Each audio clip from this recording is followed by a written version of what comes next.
కూటమి ప్రభుత్వం అధికారంలోకి వచ్చిన తర్వాత రాష్ట్రంలో గుంటలమయంగా ఉన్న రోడ్లకు మరమ్మతులు చేయడంతో పాటు మౌలిక సదుపాయాలు కల్పించడం జరిగిందని కాకినాడ ఎంపీ తంగళ ఉదయ్ శ్రీనివాస్, ఎమ్మెల్యే నిమ్మకాయల చినరాజప్ప తెలిపారు. కాకినాడ జిల్లా పెద్దాపురం మండలం కాండ్రకోట గ్రామంలో పలు రోడ్లు ప్రారంభించిన పెద్దాపురం శాసనసభ్యులు నిమ్మకాయల చినరాజప్ప, కాకినాడ జిల్లా పార్లమెంట్ సభ్యులు తంగళ ఉదయ్ శ్రీనివాస్ మరియు Kakinada urban development chairman Tummala Ramaswamy, Peddapuram RDO, Peddapuram MPDO, Peddapuram MRO మరియు కాండ్రకోట నాయకులు ఎలిశెట్టి నాని మరియు పెద్దాపురం మండల కూటమి నాయకులు, కార్యకర్తలు ఈ కార్యక్రమంలో పాల్గొన్నారు.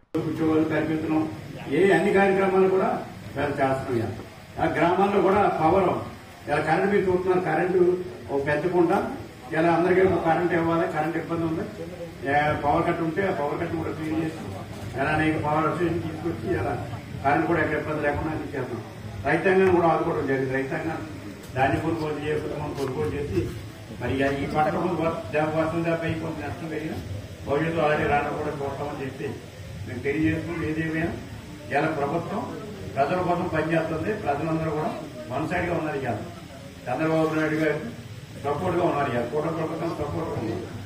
ఇవాళ బాబు గారు ఉన్నారు. బాబు గారు కూడా ఇవాళ మాకు సెంట్రల్ బ్యాంక్ వచ్చింది. అనేక లోన్లు ఇవాళ సొసైటీ ద్వారా మనం కూడా తెచ్చుకుని ఇవాళ కానీ తెచ్చుకున్నాం కానీ కట్టాలి మన బాధ్యత. ఎందుకంటే మెట్ట ప్రాంతంలో ఒక ఆనందం ఉంది. ఎందుకంటే ఇవాళ పట్టుకెళ్తారు కానీ లోన్ కట్టాలని ఉంది. అది కాకుండా ఇవాళ మనం ఇప్పుడు కట్టుకుంటే సెంట్రల్ బ్యాంక్ బాగుంటుంది, సొసైటీలు బాగుంటుంది. లేదా అది కూడా లోన్ కూడా ఇస్తాను. మీకు కట్టేలాగా డిసైడ్ అయిన తీసుకొని కట్టలేని వాళ్ళు మాని. ఎందుకంటే ఇలా సొసైటీకి పోకూడదు. సొసైటీకి బాగుండాలి ఇలాంటి.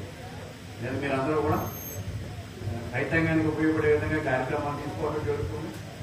ఇలా డ్రోన్ ద్వారా మందు కొట్టమై డ్రోన్ ద్వారా కొట్టే విధంగా తెలుసు అన్ని టెక్నికల్ కార్యక్రమాలు అన్ని కూడా మనం చేస్తాం. ఏదంటే ఈజీ చేయాలని కూడా లేదా మీరు అందరూ కూడా హెల్త్కి సంబంధించి కూడా అనేక కార్యక్రమాలు తీసుకుని చేయాలి. ముందుకెళ్తాం.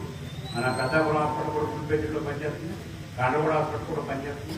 మందులు ఇవ్వడం జరుగుతుంది. ఎక్కడ ఇబ్బంది లేకుండా ఇవన్నీ కూడా చేస్తామని చెప్పి తెలియజేస్తుంది.